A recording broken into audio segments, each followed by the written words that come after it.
আপনাদের সাথে নামাজ পড়ি।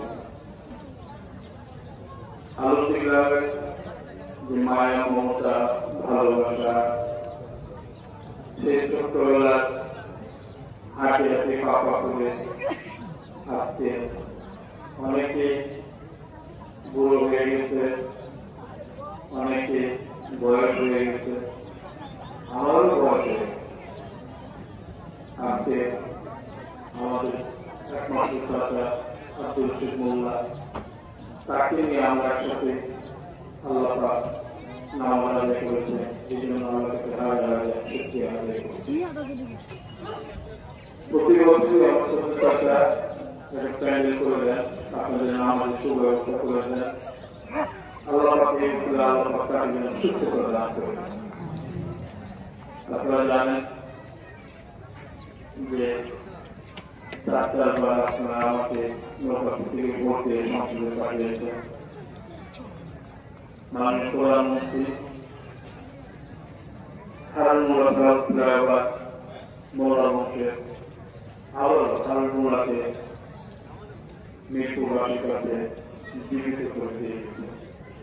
যতদিন ফ্লাইওভার থাকে ততদিন ফ্লাইওভার না থাকে।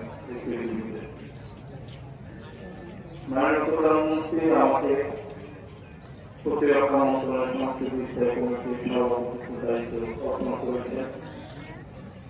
আরেকটি দায়িত্ব অর্পণ করেছে ইসলামিক ফাউন্ডেশনের গভর্নরের দায়িত্ব আমাকে দিয়েছেন।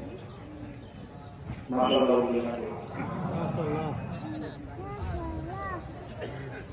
ঠিক যে সম্মান দেখিয়েছেন মোল্লা বংশের, সেই সম্মান আমি ইতিহাস লাগাই পুরো মোল্লা বংশের আলোচনা প্রতিষ্ঠানকে সম্মান। আলোচনা গ্রামের উন্নয়নের জন্য যা যা করা দরকার সবই করছি। আবার নতুন নতুন জায়গা পাচ্ছে, রাস্তাঘাট আবার নতুন নতুন করা হচ্ছে। কিন্তু আলোচনা গ্রামের বাসের জন্য আমি সবকিছু করতে পারি, কিন্তু মাঝে মধ্যে খুব খারাপ লাগে। মাত্র কয়েকটা ছেলের জন্য আলোচনা গ্রাম যুব সমাজ নষ্ট হয়ে যাবে, এটা আমরা চাই না। এই মাদক এখনো পর্যন্ত বন্ধ হয়নি। আপনারা কি বন্ধ করতে পারবেন না? শুধু মুখে বলে, কাজে করেন না। আমি যখন আসি তখন দেখা যাবে আমার পিছনে একটা মিছিল রয়েছে। আমি যারা মাদক ব্যবসা করে তাদেরকে আজকে থেকে অবশ্যই করে দিচ্ছি।